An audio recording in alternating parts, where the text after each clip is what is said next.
ഇത് പൊന്നും മച്ചാമനെ 2024 Redmi introduce ചെയ്യുന്ന ഒരു ഓൾറൗണ്ടർ മൊബൈലാണ്. അത് റെഡ്മി നോട്ട് 15 Pro Plus. ഇതിൻ്റെ സ്പെക്കിൽ നമുക്ക് എടുത്ത് പറയാനുള്ള ഡ്യൂറബിലിറ്റി തന്നെയാണ്. ഡ്യൂറബിലിറ്റി എന്ന് പറയുമ്പോൾ IP69K വാട്ടർ റെസിസ്റ്റൻറ്റും വിക്ടസ് 2 ഗൊറില്ല ഗ്ലാസ് പ്രൊട്ടക്ഷനാണ് പറഞ്ഞത്. ക്യാമറ എന്ന് ഒരു രക്ഷയില്ല. 200 MB മെഗാപിക്സൽ ക്യാമറയൊക്കെ എന്ന് വെച്ച് കഴിഞ്ഞാൽ വേറെ ലെവൽ ക്ലാരിറ്റിയാണ്. പിന്നെ പറഞ്ഞ പോലെ പെർഫോമൻസ് സ്നാപ്ഡ്രാഗൺ 7S Gen 4 ആണ്.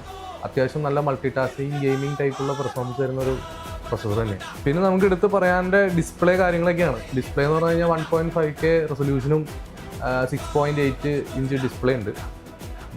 120 Hz മേലെ റീഫ്രഷ് റേറ്റ് ഒക്കെ ഉള്ളൊരു ഡിസ്പ്ലേ ആണ്. ബാറ്ററി ആണെങ്കിൽ 6500 mAh ബാറ്ററിയാണ് വിത്ത് 100 വാട്ട് ഹൈപ്പർ ചാർജ് പോരെ.